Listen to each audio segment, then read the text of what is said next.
من يهده الله فلا مضل له ومن يضلل فلا هادي له أشهد أن لا إله إلا الله وحده لا شريك له وأشهد أن محمدا عبده ورسوله صلى الله عليه وعلى آله وصحبه وسلم تسليما كثيرا إلى يوم الدين أما بعد. Okay, so today inshallah we're going to start a little differently than we have in the past. I want you to identify for me certain things on this particular slide. So what's this here? This one down in the bottom left corner. That's a telescope. What's that used for? Seeing stars. Seeing objects that are far away. So you need to magnify those objects that are at a distance so that you can see them. All right, this one here in the middle, what's this? That's a microscope. What do they use a microscope for? Right, so things that couldn't normally be seen by the human eye, they're too small, and you put them under that microscope so that you can see it. All right. And some of you have these things on here. What are those? Bifocals? Well, not necessarily. They're glasses. All right. And they're used for what? They can be close or far. So sometimes a person may look at something that is close, but their vision does not allow them to focus on that which is close. So they need the glasses to help them. Or from a distance, similarly. All right. Top left corner. What's that? X-ray. It's an X-ray. And what is an X-ray machine used for? So it's to see beyond barriers. Right? So something may be in the way. You're looking at your hand, but you can't see what's happening inside of it. The X-ray machine allows that to happen. Now, the bottom right corner, can you tell what that is? Huh? Okay, so that's ultrasound. And what is that used for? Not just to see babies. To detect the growth. Okay, so to see inside the body, what's the difference between that and the X-ray machine? So you can see tissue. Okay. All right, good. So, what name do you think we're covering today? Al-Basir. Al-Basir. Naam, Al-Basir. All right. So you can look. How's Al-Basir spelled? Naam. Anybody? Yes. Okay, but the alif and lam first. Okay, right. Al-Basir. Al-Basir. All right? And that means the all-seeing. So as you can see, we just covered objects that people use to do what? To see. Allah Azza wa Jal doesn't need any of those.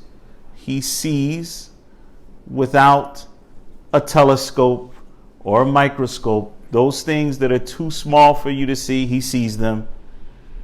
Things that are too far away, too distant from you, he sees them. His sight is perfect. He doesn't need glasses like we do. All right? X-rays and all of that. No, Allah subhanahu wa ta'ala knows what is going on inside of your body. Allah Azza wa Jal sees all of that. Subhanahu wa ta'ala huwa al-Basir. He is Al-Basir. Here are questions for today. Fadl, Doctor.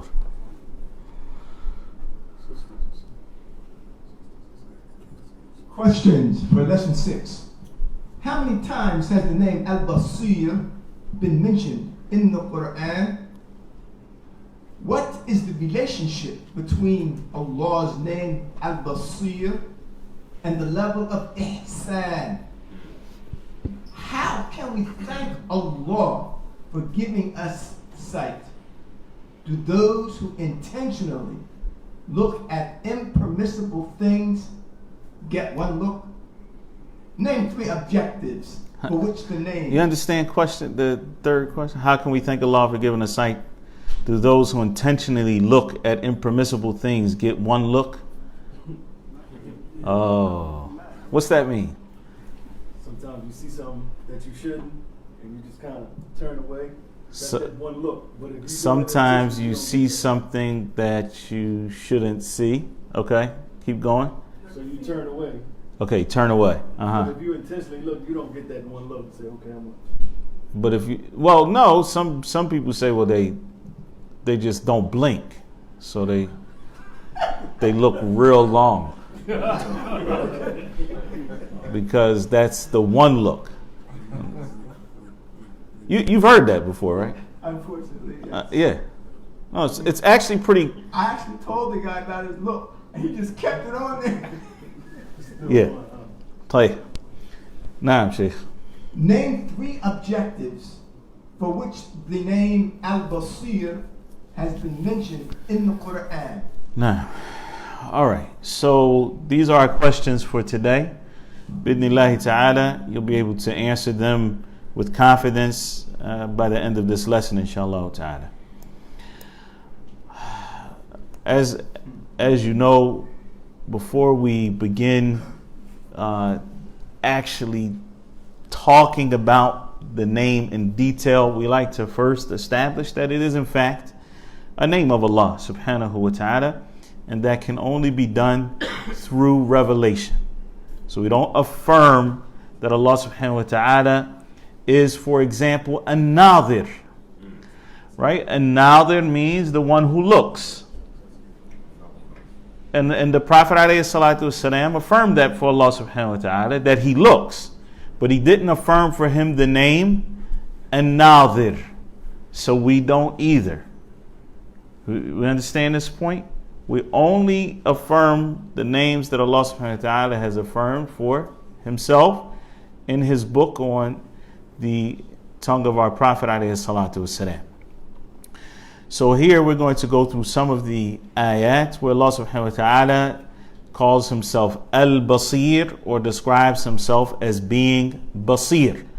Because sometimes it comes in the Quran with the Alif and Lam in front, Al-Basir, and sometimes it comes without the Alif and the Lam in front. So Allah subhanahu wa ta'ala describes himself as being Basir, or he describes himself as being Basirun bil ibad, Basirun bidunubi ibadihi, and so forth. All right, so we're going to look at that right now. Allah Azza wa Jalla says, "Inna Allah ya'lamu ghayb as-samawati wal ard, wallahu basirun bima ta'malun." Now, in the very last verse of Surah Al-Hujurat, Allah, translation of the meaning, says, "Verily, indeed, Allah knows the unseen of the heavens and the earth, and Allah is the all-seer of what you do."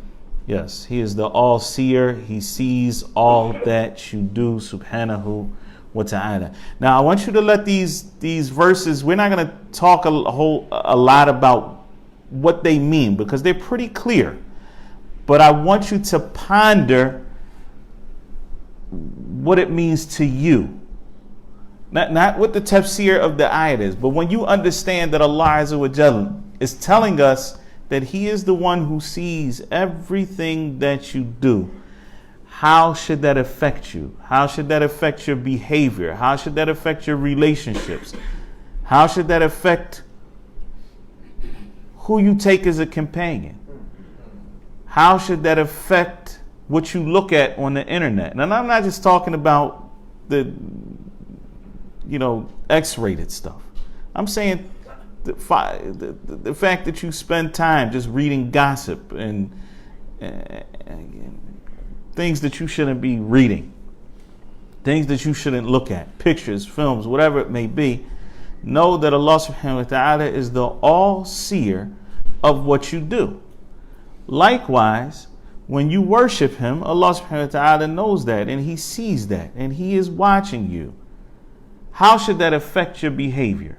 How should that affect your worship? Think about that as you read these ayat. Read that ayat again, please.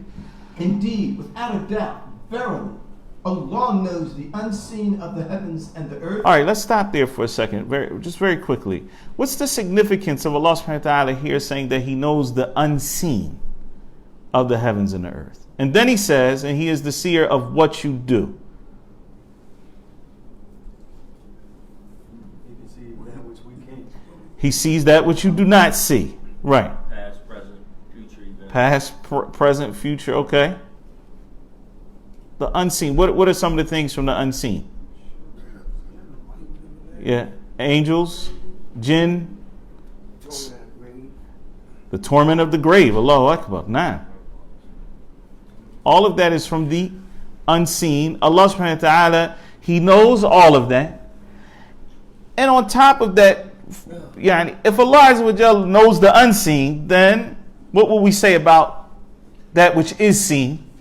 Then clearly Allah subhanahu wa ta'ala knows that and He sees that. So Allah subhanahu wa ta'ala is showing you that there's nothing that escapes Him.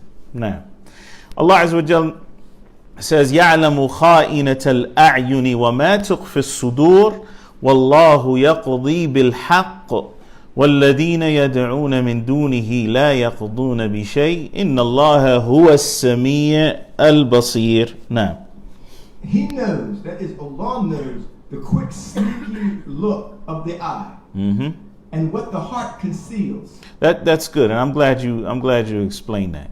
Furtive means something that is done secretly, but because a person feels guilty about it. So kha'inat al-a'yun is that glance, that look that a person takes. They don't want anybody else to see what they're looking at. He puts on the Terminator shades in the summertime so that when his friends are around him, they can't really see what he's doing. Wallah Azza wa Jalla ya'lamu kha'inat al-a'yun. Allah Azza wa Jalla, He knows that secret glance that a person takes and what the heart conceals. Now, Father Shaykh. Allah judges with justice, while those whom they call upon, they invoke, those who they call upon besides Him cannot judge with anything. It is Allah who is the hearing, the seeing. So, a judge, let's look at al-qada. A judge judges based on what? What did the Prophet ﷺ say when a person came to him complaining that someone else had infringed upon their rights? He said, "Inni aqdi ala nahwin mimma asma." I judge based off of what I hear. So whoever has taken from the rights of his brother, the end of the hadith I can't remember right now. The point of the hadith and the point of we mention a hadith here is that does not escape Allah subhanahu wa ta'ala. That He is only taking a piece of the fire. He's only taking a piece of the fire. If you take something from your brother that doesn't belong to you, and you go, even if you go to the Prophet alayhi salatu wasalam, the Prophet ﷺ only knows from the unseen that which Allah subhanahu wa ta'ala told him. So certain things about future events and so forth. Other than that, the Prophet ﷺ doesn't know. He is not al-alim al-khabir. Allah Azza wa Jalla is al-alim al-khabir. So the Prophet ﷺ said, I judge based off of what I hear. So a judge has to be able to do what? He has to be able to hear. He has to be able to see in general. So Allah subhanahu wa ta'ala here at the end of this verse, He is saying that He is the hearing and the seeing, and therefore because of that He is the only one who deserves to be worshipped. Subhanahu wa ta'ala. And that's why we see in those other ayat, Ibrahim, as we mentioned last week, what did Ibrahim say to his father? Ya abati lima ta'budu ma la wa yasma'u wa la yubsir wa la yughni anka shay'a. Why do you worship that which does not hear, does not see, and cannot benefit you at all? So that hearing and the seeing is an essential element of al-ilah al-haq, of the one that truly deserves to be worshipped. Now, Fadl Shaykh. Shalom. Allah Azza wa Jalla يقول ليس كمثله شيء وهو السميع البصير. And we covered this last week as well. Now, there is nothing like unto him, similar to him, and he is the all-hearer, the all-seer. Yes, al-Basir. Al-Basir. Just so that we, because I forgot to mention, al-Basir and Basir, describing Allah subhanahu wa ta'ala, is mentioned in the Quran 42 times. It's mentioned in the Quran 42 times. Together or separately? Al-Basir or Basir. Yani, sometimes it's with the alif and the lam, and sometimes it's just Basir. It's mentioned with Allah subhanahu wa ta'ala's name, As-Sami' how many times? We covered this last week. 10. 10 times with As-Sami'. 5 times with Khabir. 5 times with Khabir. What does Khabir mean? We covered this. Alim and Khabir, we covered. Huh? Awareness. All aware. The one who was all aware. Okay? And when it's mentioned with Al-Alim, there's a subtle difference, and that's because Khabir oftentimes refers to what's going on inside, which may not be apparent to everyone. From khibra, experience. When you have experience, when you experience something, you have a lot more, let's say, knowledge of it than just simply knowing about something. You are an expert, huh? Insight, which is actually basira, to have insight, and that khabir is similar. So al-basir is mentioned with khabir 5 times in the Quran. Fima waqaftu alayh. I saw one of the scholars say that it was mentioned 10 times, but I didn't find that many times. Wallahu ta'ala a'lam. Nah. يقول الله تبارك وتعالى سبحان الذي أسرى بعبده ليلا من المسجد الحرام إلى المسجد الأقصى الذي باركنا حوله لنريه من آياتنا إنه هو السميع البصير. نعم شيخ. High above every imperfection and need is he who took his servant by night from Al-Masjid Al-Haram, Masjid Al-Haram, to Al-Masjid Al-Aqsa, whose precincts, whose neighborhood, whose surroundings we have blessed, to show him of our signs. Indeed, he is the hearing, the seeing. All right. This is actually the first place in the Quran where Basir is mentioned with the alif and the lam. Okay? All of the times that precede Surah Al-Isra is mentioned Basiran or Basir. All right, I think we're good. Inshallah. All right. So let's just look at this quickly, because it's going to come, Allahu A'lam, it's going to come again, this ayah. I want you to kind of look at it right now and tell me, if Allah subhanahu wa ta'ala, think about that. What is this story known as? The Al-Isra and Al-Mi'raj. Okay, so the story of the night journey of the Prophet alayhi salatu wasalam and his ascension to the heavens. طيب. That to the people of Mecca was just absolutely unfathomable, right? I mean, just think about it. For us, it's not a big deal that you see somebody, for example, tomorrow, they're sitting in the masjid with you right now. You see them tomorrow at, let's just say, Dhuhr time. And they say, yeah, I was in Florida a few hours ago. You say, wow, you would say that was a quick trip, but you wouldn't say that's unfathomable, right? But for them, that was just simply unfathomable. What are you talking about? You went last night. You went to Masjid al-Aqsa. They knew Masjid al-Aqsa. And obviously the idea of going to the heavens was just too much for them. Okay. But when you look at this, maybe you would think at first glance, I mean, this is Allah subhanahu wa ta'ala showing his qudra. I mean, that he is taking the Prophet alayhi salatu wasalam from Masjid al-Haram to Masjid al-Aqsa up to the heavens. لنريه من آياتنا إنه هو السميع البصير. What do you think the idea is here? Why is he saying he is the hearing and the seeing? It's pretty subtle. You understand the point? Like if he would have said, indeed he is Al-Aziz, Al-Qadir, you know, you wouldn't have to actually think too much about it. It would be pretty clear. Yeah. One second. Go ahead, Abdar. It seems to be referring to the dispute that the Meccans had about the Prophet ﷺ having traveled to Al-Aqsa. Okay. It could be, yeah, go ahead. What were you going to say, Shaykh? No, I'm saying the same thing. Allah, that they don't know what Allah knows the future. So everything interwoven. Allah hear what y'all talking about. So Allah hears what they're saying. Okay. They know what He's gonna do in the future. Okay. So some of the scholars have said that this in fact was to comfort the Prophet alayhi salatu wasalam.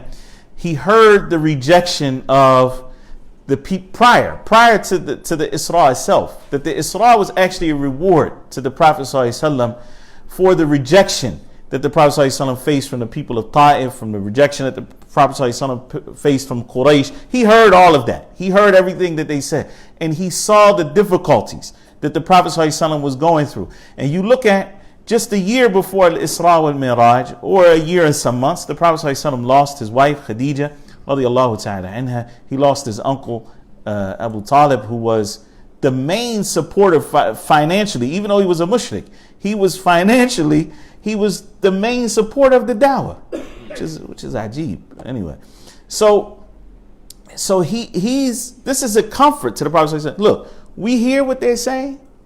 We see that Allah subhanahu wa ta'ala, the royal we see what you are going through, and this is a reward, because that Isra was what gave the Prophet sallallahu alaihi wasallam that thabat, gave him that strength to see what he saw. Sallallahu alaihi wasallam. That is what gave him strength and pushed him along. And that is where the salat was made an obligation on the Muslims as a whole. And we know that salat is that ultimate relationship, that ultimate connection between the abd and his Lord subhanahu wa ta'ala. Now, أَوَلَمْ يَرَوْا إِلَى الطَّيْرِ فَوْقَهُمْ صَافَاتٍ وَيَقْبِضْنَ مَا يُمْسِكُهُنَّ إِلَّا الرَّحْمَنِ إِنَّهُ بِكُلِّ شَيْءٍ بَصِيرٌ. نعم شيخ. Have they not seen the birds above them, spreading their wings and folding them in? None holds them except Ar-Rahman. Indeed, truly, without a doubt, He is this ever-seer of all things. And so why do you think here he mentions that he is Basir?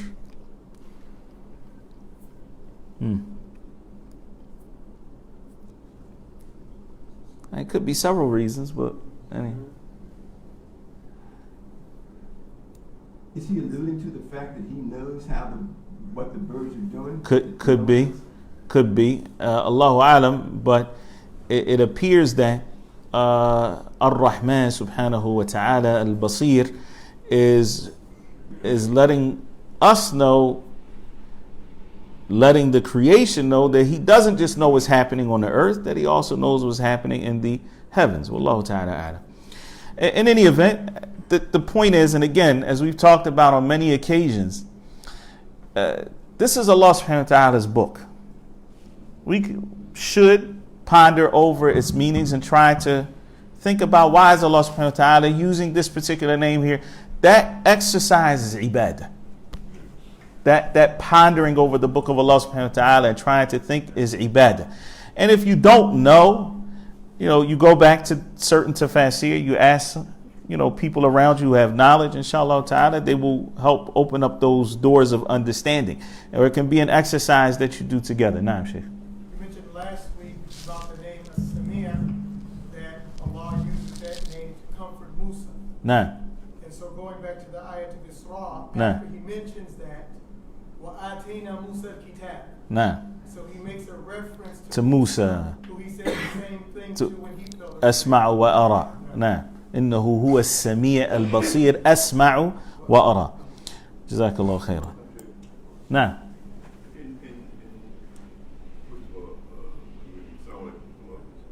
Alaykum as-salam wa rahmatullahi wa barakatuh. Ameen.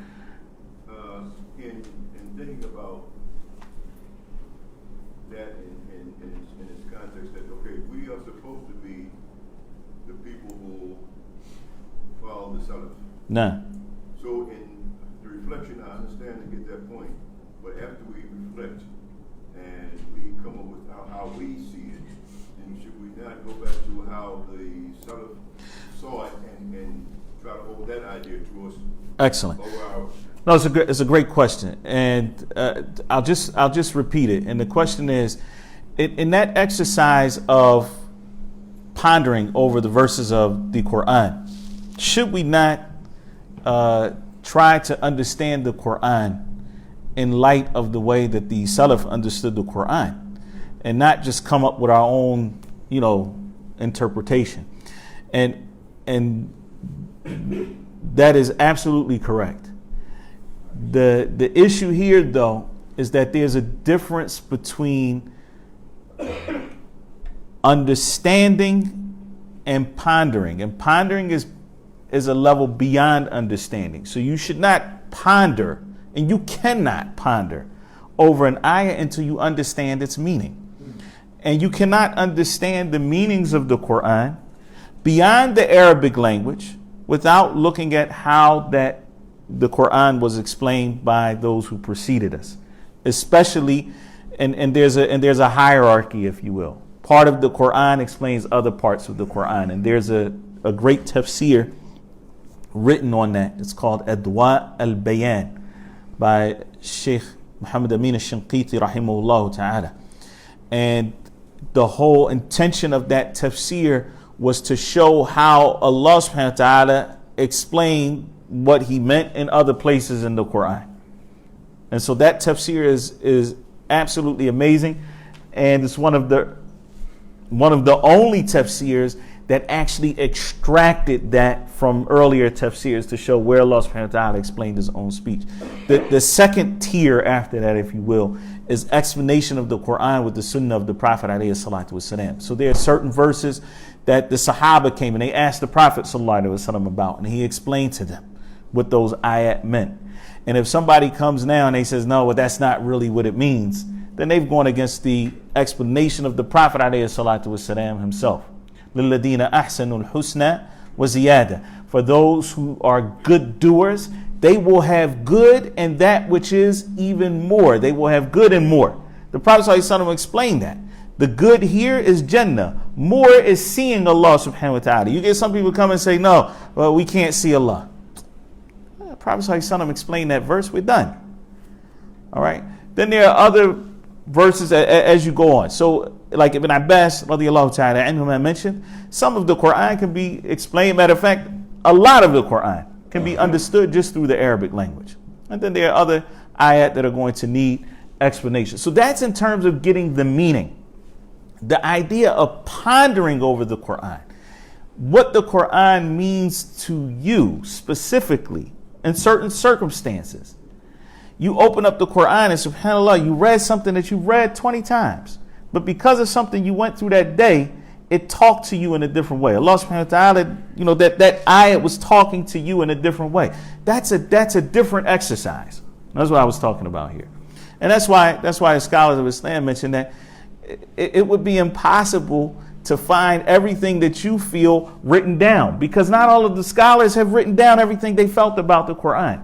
Not all of the Salaf wrote down every single thing. Shaykh al-Islam ibn Taymiyyah rahimahullah ta'ala, he talked about in the latter part of his life when he was in prison, he talked about how he wished that he had spent the entirety of his life just pondering over the book of Allah subhanahu wa ta'ala, right? And so you look at the time that he did spend and what he did write, and the fact that there was a lot more that he had in his head that he couldn't write down. So there's, Nah, Sheikh. Meaning, from the root bat, saw, ra, which points to the following main meanings. 1, to see, behold, notice. 2, to understand, to know, to have insight, perceive. In fact, Ibn Faris, rahimahullah ta'ala, he said that al-ba was sad wa ra, which is what we're talking about here, ba, sad, and ra, the root of this word. He says that these three letters are aslani, that they have that they point to two different meanings actually. The first, which is all we're dealing with here, because that's all that really concerns us, is al-ilmu bish-shay, knowledge of a certain thing. This is actually what basara means. Okay? Oh, basira. So it actually means to have knowledge of something. And so if you see here, on the right side of the screen, does anybody recognize that? I got that just for you guys. No, that's not lanes. No, that's not lanes. That's Hansworth. Yeah. Hansworth. Oh, Shaykh Anwar, you got it. We've tortured people with Hansworth, so they know it when they see it. So the first one, basira or basura, and basara, to look or to see, to realize, to understand, to comprehend, to grasp, right? That's all there in the meaning. The second form of the verb is what? Basara, right? Yubassiru, tabsira. That's to make someone aware of something, to enlighten someone, to tell someone, to inform, right? And if you keep going down, you'll get to the fourth form, which is absara, to the end of it. So you can see, though, that it kind of goes around that idea of seeing, sight, but it can also mean to perceive and to have insight about something. Now, further, Sheikh. Linguistically, that is... By the way, for those of you who know Arabic, go back to see al-mufradat li-al-Raghib al-Asfahani, and Basra, he did a tremendous job. Nah. Linguistically, that is according to the subject of study of language itself. Basir is of the form fa'il. Which we've covered, right? Alim, Khabir, Sami', all of them fa'il. Nah. Which is an intense, hyperbolic, or exaggerated form of basir. Right, because normally the fa'il will come basir. Nah. And basir refers to the perfection and the totality of Allah's sight, which cannot be compared with the sight of any other being or thing. So we can't fully grasp Allah subhanahu wa ta'ala, just the same way with any of the attributes of Allah subhanahu wa ta'ala. We can't really fully grasp that attribute of Allah subhanahu wa ta'ala's basar, right? The fact that he is al-basir. But we do have a small idea because of our own ability to see. Because of our own ability to see. Yeah, I think it's your mic, Shaykh. Yeah, that's it. All right. So because Allah subhanahu wa ta'ala has blessed us with sight, we can see the beauty of Allah subhanahu wa ta'ala's creation. We can see the world and the things around us. But that sight is still limited. And that's why we started off with pictures of what? What do you remember? Okay, so let's start. Okay, you remember on the left side of the screen, what was there at the top? There was the X-ray.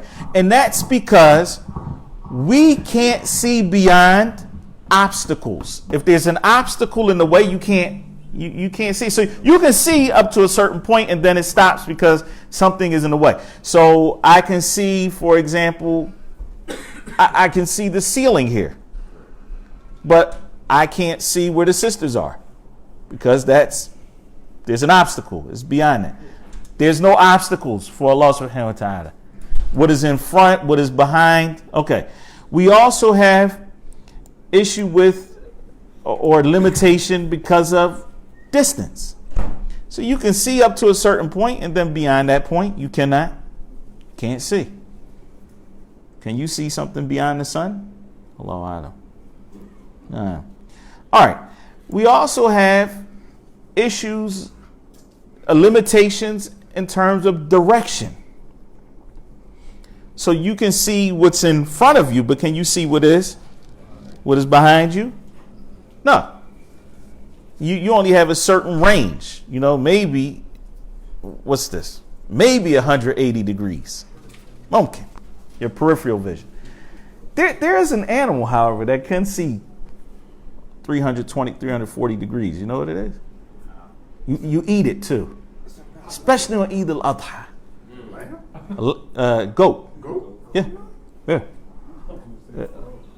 No. But the goat, because of the where the eye is, that you never see how they look. You ever see that? They can see 320 to 340 degrees. So they can almost see all around, but not quite. Allah subhanahu wa ta'ala sees everything. And then there's the issue of our limitation of focus. So once you focus on one thing, everything else becomes out of focus.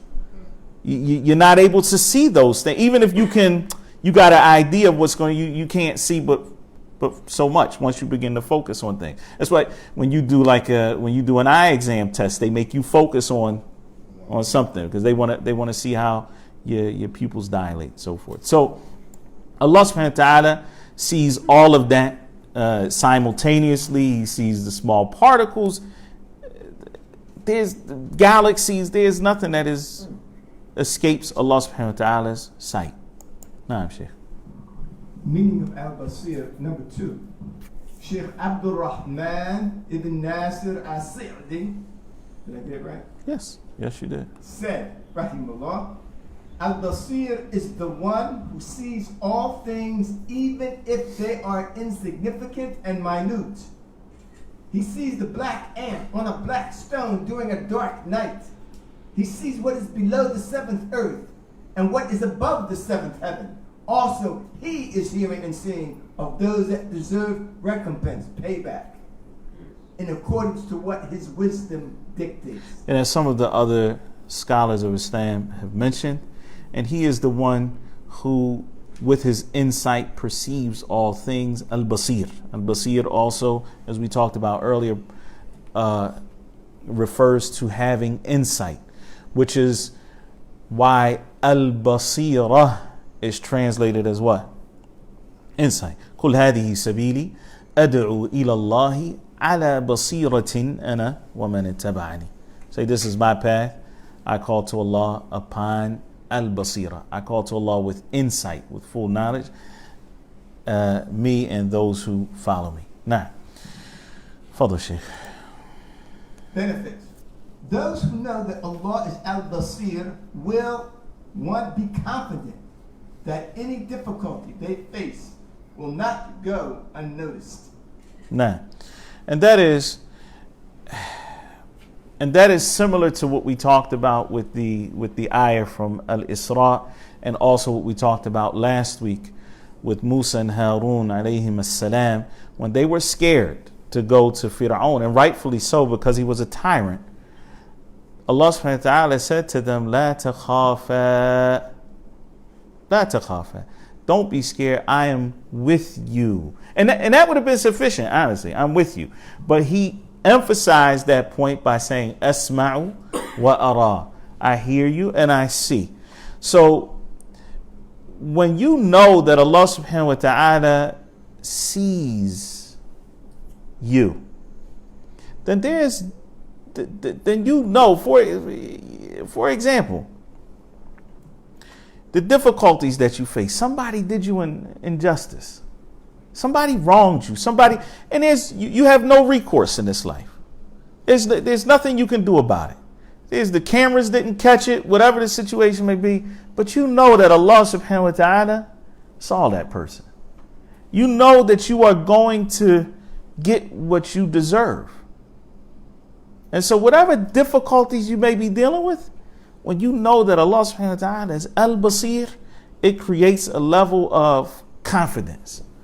Now, to those who know that Allah is al-Basir, will put their trust in Him alone. And see, though we didn't cover it in some of the ayat that have preceded, Allah subhanahu wa ta'ala says, Inna rabbaka yabasutu rizq liman yasha'u wa yaqdir.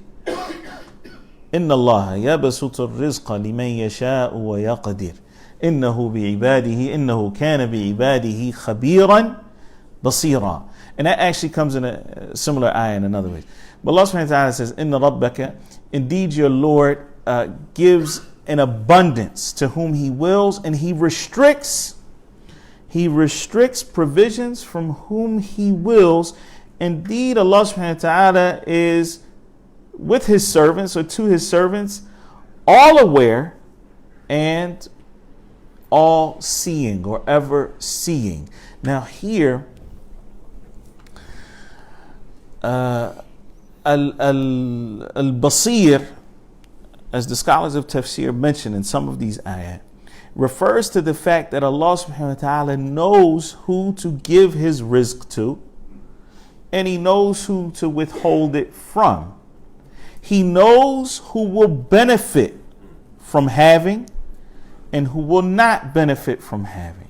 And so once we understand that, and we know that he is al-basir, we know that he sees what is beneficial for us and what isn't, then we're able to put our trust in Allah subhanahu wa ta'ala. وَتَوَكَّلْ عَلَى الْعَزِيزِ الرَّحِيمِ.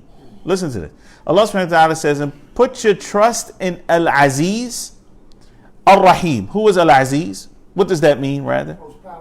The almighty, powerful, Of which no force can stand. of which nothing can stand against Allah subhanahu wa ta'ala. Ar-Rahim. So he is beneficent and he extends his mercy to his creation. Put your trust in him. What?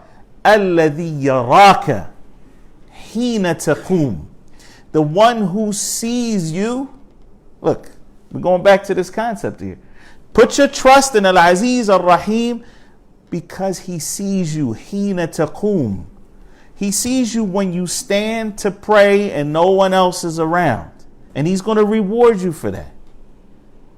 وَتَقَلُّبُكَ فِي السَّاجِدِينَ. And he also sees when you prostrate with those who prostrate. He sees that salat and he sees that salat. So put your trust in him, subhanahu wa ta'ala. He knows what's best for you. He's going to reward you. He is deserving of your trust, subhanahu wa ta'ala, and your reliance. Naam, Shaykh. Be very shy. Those who know that Allah is al-Basir will be very shy to commit sins, even in private. I mean, that makes sense, right? Yes. Because no matter, many people are shy to commit sins in front of people that they respect. They're more cautious about what they say. They're more cautious about what they do because they're with someone that they respect, and they don't want to lose that respect. If that's the case, is there a time when Allah subhanahu wa ta'ala is not seeing you? No, I mean, and that's why some of the scholars used to say, Raqibullah, yani be conscious of Allah the way that you would be around الرجل من صالح قومك, يعني a person from the righteous of your people. لا ما أظن يصح مرفوعا. There was Asma'i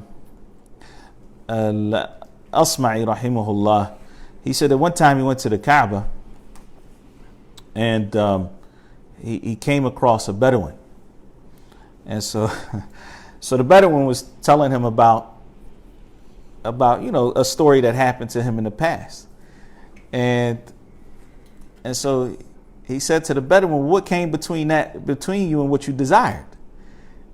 And so the Bedouin said, well, the woman said to me, Allah tastahi, don't you have any shame? He said, be ashamed from what? He said, I had taken her out to the desert. I don't know how many of you been to the desert. You go out to the desert, it's nothing happening. So there's nothing else around. He says, I took her out to the desert. And I said, Astahi min madha? Be shy from what? La yarana illa al-kawakib. There's nothing that sees us except for the stars. I'm not going to worry about the stars. She said, فَأَيْنَ مُكَوْكِبُهَا. Where's the one that created the stars? La yarana. The point is that a person has to be shy from committing sins because Allah subhanahu wa ta'ala sees him and he hears him. He sees his heart. He sees the kibr in a person's heart. He sees all of that. And as the Prophet sallallahu alaihi wasallam said, "Inna Allah la yanzuru ila qulubikum. Inna Allah la yanzuru ila ajsamikum wa suwarikum." Allah subhanahu wa ta'ala doesn't look at your figures and your shapes. وَلَكِنْ يَنْظُرُ إِلَىٰ قُلُوبِكُمْ وَأَعْمَالِكُمْ. But he looks to your hearts. He looks at your actions. That's what Allah subhanahu wa ta'ala judges you on. So a person really, as-Sami' al-Basir are two of the most important names that help a person who really understands them reach the level of muraqabah. Al-muraqabah is to be a heightened consciousness and awareness that Allah subhanahu wa ta'ala is watching you. And there's just certain things that a person won't do. I mean, even Uthman radiallahu ta'ala anhu, he wouldn't even undress totally in front of himself because of his hayat from Allah subhanahu wa ta'ala. You know, I mean, and I'm not saying that a person has to go to that level, but what I'm saying is we do have to be conscious. Like, just recognize that there are things that you wouldn't do in front of other people, and therefore know that Allah subhanahu wa ta'ala is watching you and behave a certain kind of way. You don't even pick your nose in front of certain people, right? No, seriously. I mean, they say, don't ask me why. I actually read a study about that. And anyway, they were saying, so most people pick their nose in the car because they think nobody else can see them. Well, just take some tissues with you. And what I'm saying is, if you create, and it's not say it's haram or whatever, but the point is that create a certain type of consciousness. You want to be a certain way in front of Allah subhanahu wa ta'ala. No, shit. Mentioning that even there's a custom that even in taking a bath, some of the old people, they wrap their hour. Yeah. Even in taking a bath. No, that's what I was talking about with Uthman radiallahu ta'ala. But further Shaykh. Further. There's a dua. At the end, inshallah. We'll never finish. Okay. We'll never finish. Allah will Strive say. to be more. The other thing, those who know that Allah is al-Basir will strive to be more devoted in worship. It's sad. This, wallahi, would take a very long time to discuss, but just think about how the Prophet ﷺ himself defined ihsan. When Jibreel alayhi salam came to him and he asked him, what is Islam? What is Iman? What is ihsan? What did the Prophet ﷺ say? And ta'bud Allah ka'annaka tara, to worship Allah as if you see him. فَإِن لَمْ تَكُنْ تَرَاهُ فَإِنَّهُ يَرَاكَ. That's the level of ihsan. If you don't see him, and you won't see him in this life, then know that he sees you. When you can get to that level, then you will reach the level of ihsan. And it's a very high station to worship Allah subhanahu wa ta'ala, knowing that he sees you. And so when you stand in prayer, you know that Allah subhanahu wa ta'ala is watching you. Don't just think about the bad things.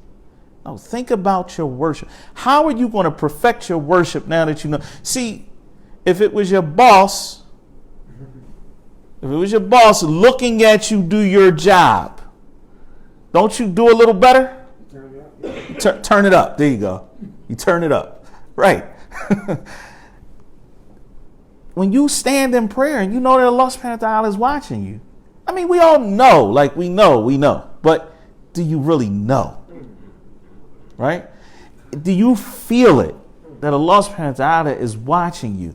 And the reason why this is important is because when you get to the level of ihsan, there will be no such thing as riyah.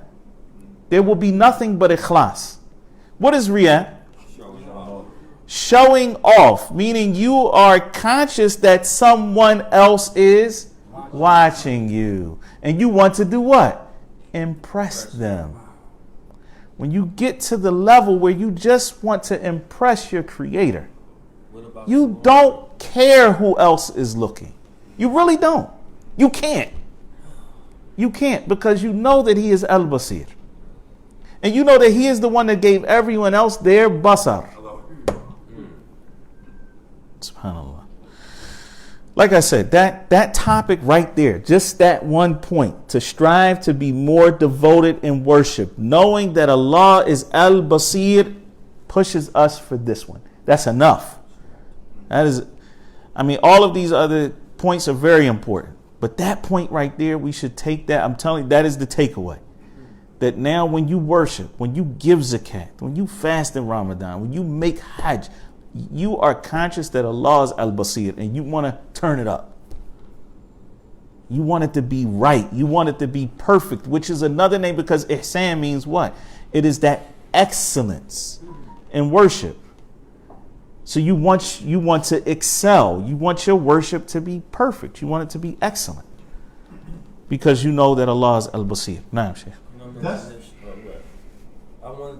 This is major. Like, where do that put us at in our time? If we offer a salah, are we really praying to Allah? I mean, if we're not on that level. Yeah, even if you're not on that level, you're still praying to Allah subhanahu wa ta'ala, but we got to strive. You know, there's darajat. You know, not every believer is a muhsin. Not every believer has reached the level of ihsan in all of their ibadah. Now, there's going to be certain parts where they may have ihsan. And not every Muslim is a mu'min. So also, قالت الأعراب آمنا. The Bedouins, they said, we have iman. قالت الأعراب آمنا قل لم تؤمنوا ولكن قولوا أسلمنا. Say, you haven't believed yet, but say, we have accepted Islam. Aslamna. Not every Muslim is a mu'min, and not every mu'min is a muhsin. And those are levels that we strive for. We ask Allah subhanahu wa ta'ala to make us from the muhsineen. Therefore, those who know that Allah is al-basir will fulfill their responsibilities with proficiency, excellence based on experience and practice. MashaAllah. I'm done. So if you look at the one above, which says strive to be more devoted in worship, here we're talking about acts of ibadah, ritual acts of ibadah. Those things that Allah subhanahu wa ta'ala has legislated as ibadah.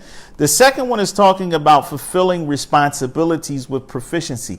A Muslim does his job well. This is the point here. It doesn't, and your job, if you make it ibadah, it becomes ibadah, but it's not a ritual act of ibadah. All right? So that means that whatever you do, like at your job, or even if you work for yourself, but you are doing job, you've been hired to do something, you are going to do it well, as if that person who hired you, who's paying you, is looking at you the whole time, because you're not doing it for them. You're doing it for Rabbul Alameen. Fulfill your responsibilities. This goes for the children as well. Children have chores around the house. They know that they can get away. I ain't got to sweep that. Nobody's going to notice. If I mop this part, but I don't mop the other part, as long as they see a little water there, fulfill. These are your responsibilities. Allah Azza wa Jalla is al-basir. He's the one. Don't do it for your mom and dad. Don't do it for your wife. Don't do it for your husband. Do it for al-basir, because he's watching and he knows and he sees. Subhanahu wa ta'ala. You know, that is the idea of fulfilling those responsibilities that you have with proficiency, as it comes in the hadith. إن الله يحب إذا عمل أحدكم عملا أن يتقنه وإن كان فيه شيء من الضعف. That there's a hadith, there's some weakness in it, But the meaning is sahih, and there are other hadith that support it. Allah subhanahu wa ta'ala loves that when one of you does an action, that he does it well, that he does it proficiently. Naam, Shaykh. Those who know that Allah is Al-Basir will teach their children the meanings of this name. And that is so important. Many of us, we know a lot more about our children than they think we know about them. We know a lot more about them than they think we know about them. And we let stuff slide. But then when we hold them to account, then they start thinking that we know everything, and we can't let them do that. Because you don't want your children to believe that you are Al-Basir, As-Sami', Al-Alim. Because then when you're not around, to be honest with you, they're gonna, at some point in life, they're going to figure out that you don't know. They're going to smoke a cigarette somewhere. And they're going to come home, and you're not going to have any idea. And they know that if you knew it was that bad, that it would be something. And so they start to figure out that you don't really know everything. But if you ingrain and instill in them the fact that Allah subhanahu wa ta'ala knows and he sees, and that's sufficient for you, and you don't have to know everything, then they will be bi'idhnillah, then they will grow up righteous. They will grow up with a connection to Allah subhanahu wa ta'ala. Now, if we know that Allah is Al-Basir, this will increase in having good assumptions. Those who know now that Allah will increase in having good assumptions of their brethren. In other words, when you see certain things, you now are the one who is seeing. You will put the best possible construction on that. You'll put the best interpretation on that. Because, and here's the reason. Wallahu a'lam. Think about that man who got the phone call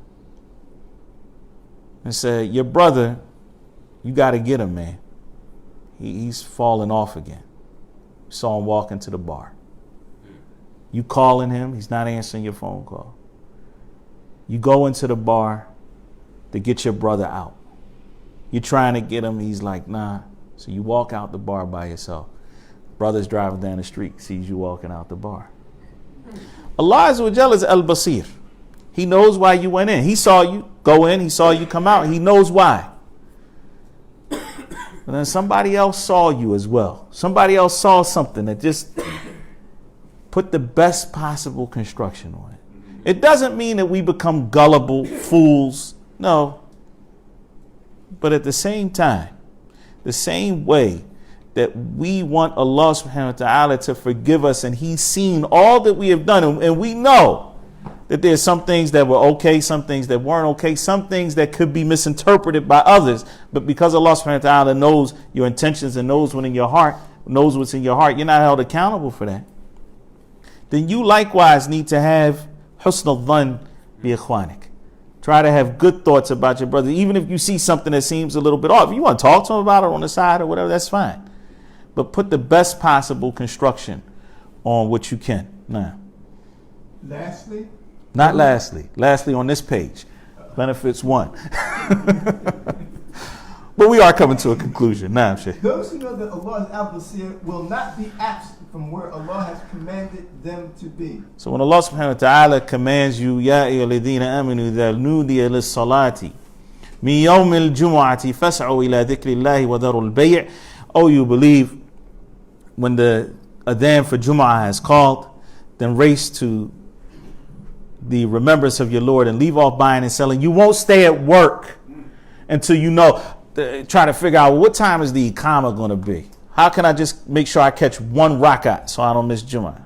You know how many people come late on Jumu'ah? It's ridiculous.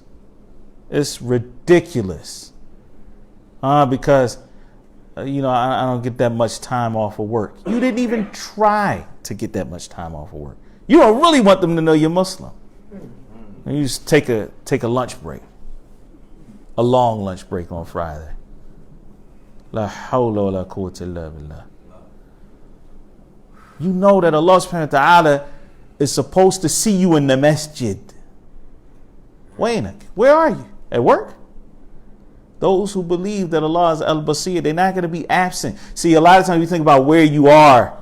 Now, what about where you're not? Don't be absent from the places that Allah should be seeing you. Wallahu musta'an.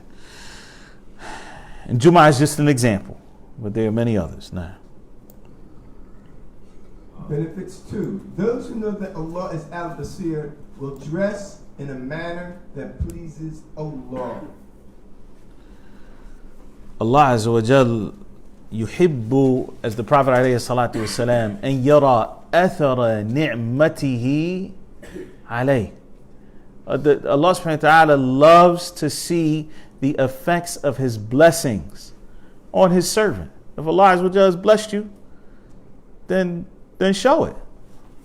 It's not, we can't always be afraid of the ayn, and this person's he's gonna be jealous, he's gonna be envious, and so I'm not gonna. No. Allah Azza wa Jal blessed you with something. Let Allah subhanahu wa ta'ala see the effects of that blessing upon you. Don't let Allah subhanahu wa ta'ala see you wearing that which is displeasing to him. Don't let other people see what Allah subhanahu wa ta'ala has commanded you to cover. All of that comes under knowing that Allah subhanahu wa ta'ala is al-Basir. Now, Shaykh. Now you can say. Now for the last point. Those who know that Allah is al-Basir will show gratitude to Allah for their sight. Tayyib.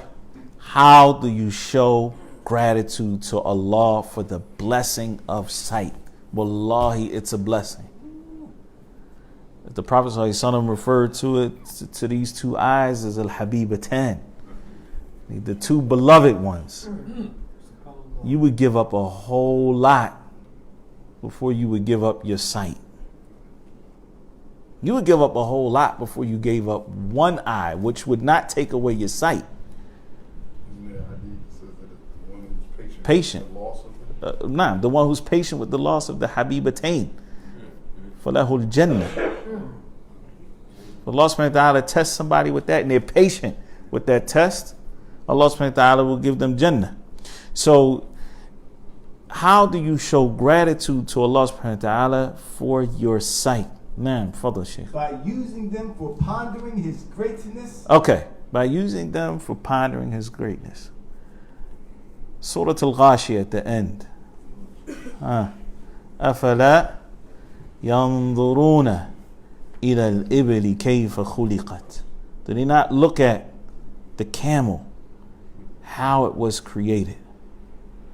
That's what you need to be using your eyes for. I'm not saying you have to go look at a camel, but I'm saying you should be using your eyes in that way that Allah subhanahu wa ta'ala said. فَلَا يَنظُرُونَ إِلَى الْإِبِلِ كَيْفَ خُلِقَتْ وَإِلَى السَّمَاءِ كَيْفَ رُفِعَتْ. Look at the heavens and how Allah subhanahu wa ta'ala raised them. وَإِلَى الْجِبَالِ كَيْفَ نُصِبَتْ. Look at the mountains and how they are fastened. Ponder. In other words, look and ponder. Look and ponder. Look at the creation of Allah subhanahu wa ta'ala. Sometimes, man, subhanAllah, a beautiful sunrise, a beautiful sunset. I mean, just look at that and think about the azama, the magnificence of Allah subhanahu wa ta'ala and his greatness. This is what you should be using your eyes for. Now, and other beneficial acts. Like reading the Quran, reading beneficial books. Other beneficial things that you can do with your eyes. Now, and avoiding looking at that which displeases Allah. And as I've heard some of my own mashayikh mention, that this is fitnatul asr. Yani the trial, the tribulation, the temptation of contemporary times. Looking at what is haram, because it's just become so easy. Whereas in the past, it just wasn't like that. It wasn't like you might have to go buy a painting or something. Now, a person opens up the internet, type in a few words. Don't type in a few words. You don't have ad block. Stuff is coming up from stuff you don't even know where it's coming from. As a matter of fact, was it Arizona? A few days ago, they trying to pass legislation to declare pornography as a public health crisis.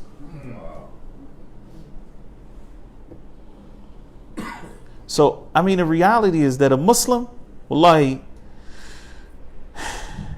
it should be inconceivable. It really should be.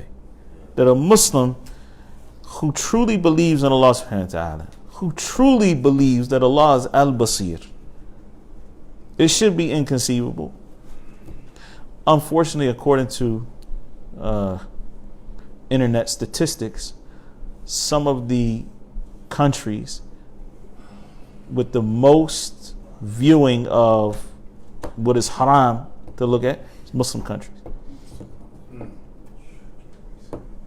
Say Pakistan is number 1. Wallahu musta'an. Wallahu musta'an. That the idea of ingraining the love of Allah subhanahu wa ta'ala in our children is so important. It's so important. Because if they love Allah subhanahu wa ta'ala, they know Allah azza wa jal, they hope in His reward, they fear His punishment, bi'idhnillah, that's going to protect them. That's going to protect them. Otherwise, there's absolutely nothing to stop it. Nothing. It's literally in their hands. And you can't be there all the time. And you have to fear Allah yourself. Know that whatever you think you're hiding, you're not hiding it from Allah subhanahu wa ta'ala. Jarir ibn Abdullah al-Bajali, radiyallahu ta'ala anhu, he asked the Prophet sallallahu alaihi wasallam about nadar al-fuja', yani the unexpected glance. You saw something unexpectedly. And so the Prophet sallallahu alaihi wasallam amara bi sarf al-basar, and he commanded that one turn his head. So if you see something, if you see, because the problem for a lot of people is that they want to see it.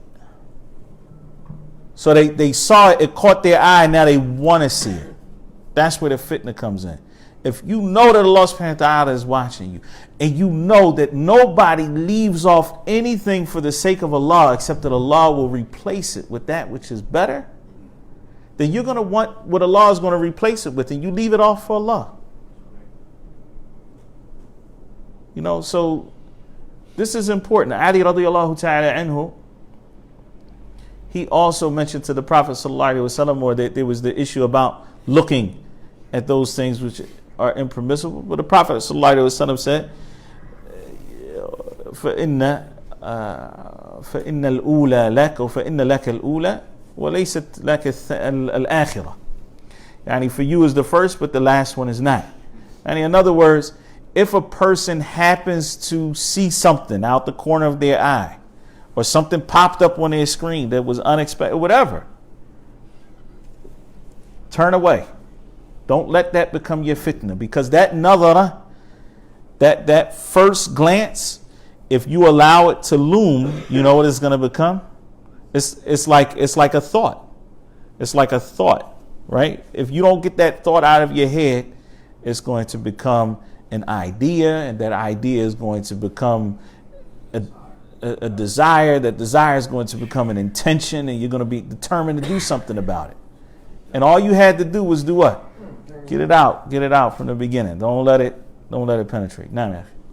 What about like for some of us that's going to college or school, whatever, as an instructor, as a woman, you know how the women dress, some they know they come in. Allah musta'an. Wallahi, the issue, no, I wouldn't recommend you fail the class, not intentionally. The issue of, man, where did we start? Allah musta'an. That needs its own talk. Ahkam al-Fasi, rahimahullah, has a 300-page book called Ahkam al-Nadhar. The rulings related to looking. We're not going to be able to cover 300 pages in this amount of time, because it also goes for the women, and that's what we don't talk about a lot. Women, just like the men, have been commanded by Allah subhanahu wa ta'ala to lower their gaze. Same way Instagram and television, all this, and guys with their chests and six packs and all that other craziness. And then the woman has this ideal man in her mind, and when her husband is not that, it's a problem. The same thing with the brothers, because you fall in love with a photoshopped fake woman, and when your wife doesn't meet those standards, then it becomes but it's all because of what? Because you're looking. It's all because you're looking at that which you shouldn't look at. We got to stop. The issue of college, basically, for a lot of people, you can pick who your teachers are. If it's in your interest as a male to have a male teacher, it's in your interest as a female to have a female teacher as much as possible. If you cannot control that, and it gets to a point where this is the class you have to take at this specific time, and that's the teacher that you have to take, then there are certain precautions that you need to be taken in the classroom in order to avoid fitna as a whole, because it's not just the teacher, it's the mixed environment as a whole that you have to try to, limit your exposure to. Wallahu a'lam. We're going to take this we're going to do this together. I was going to make you work with a partner, but because of the time, we're just going to do this together, inshallah, and then we'll be done. Bidnillah. All right. Work with a partner. Here, basically, what we've covered, or what we've kind of looked at from the ayat, is that Allah subhanahu wa ta'ala has mentioned that He is Basir or Al-Basir in the Quran with the following three main objectives, if you will. There's targhib. Does anybody know what that means? Yuraghibu, targhiban. What's that? So an encouragement to do what? What do you think here? An encouragement to do good, an encouragement to perfect your worship, and encourage those type of ideas. We can also lump with that to comfort, okay? To give you that idea, to give you that idea that you should put your trust in Him subhanahu wa ta'ala, those type of things. Tarhib.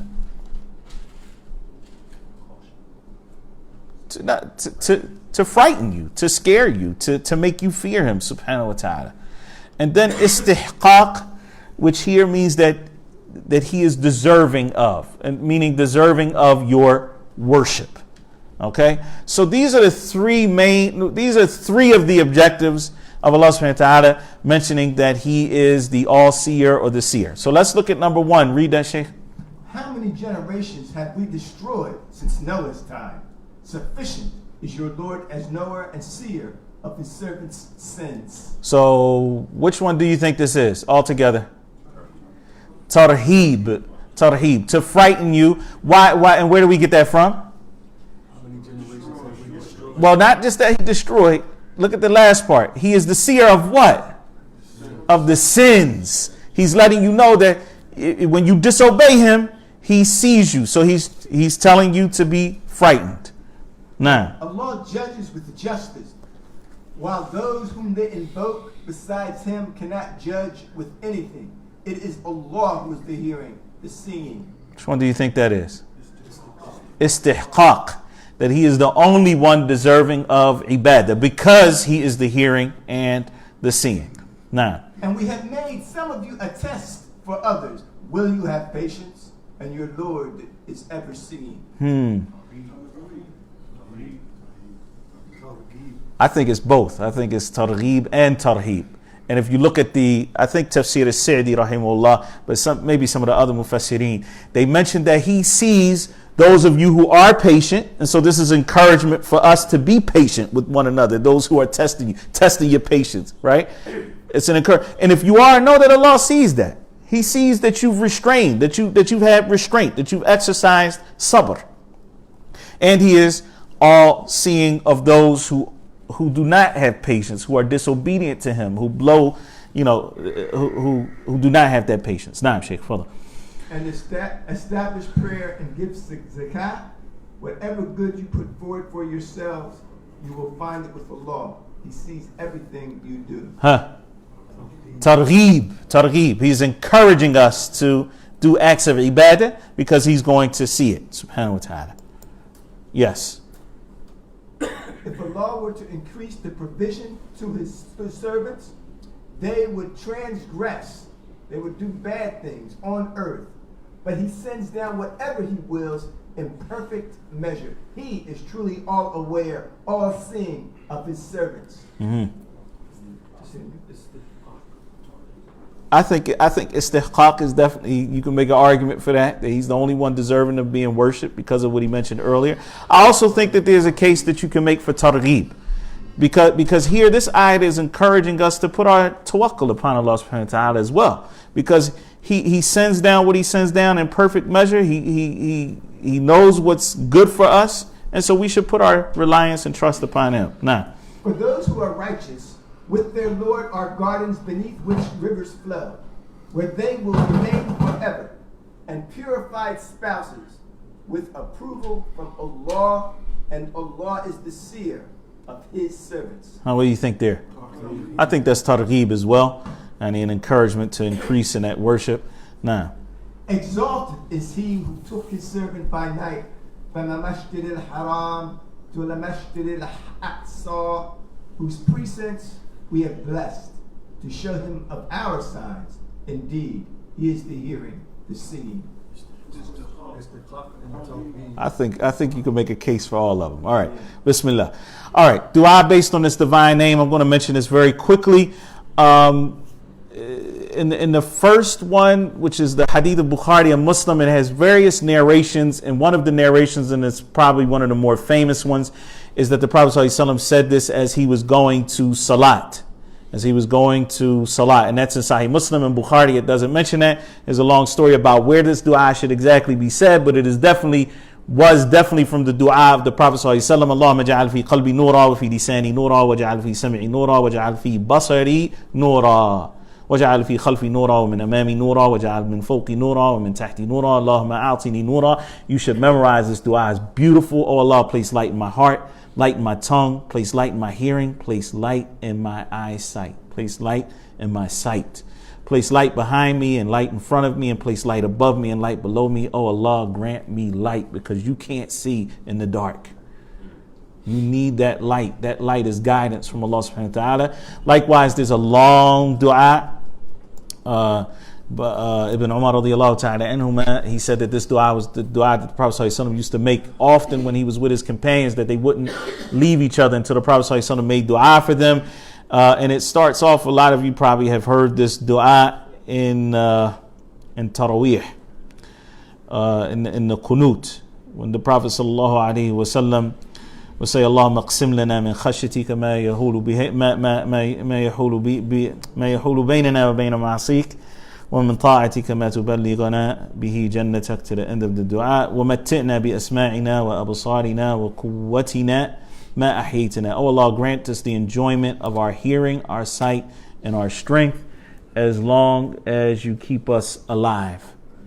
So that part of the dua, wa matti'na بأسماعنا وأبصارنا وقوتنا ما أحييتنا.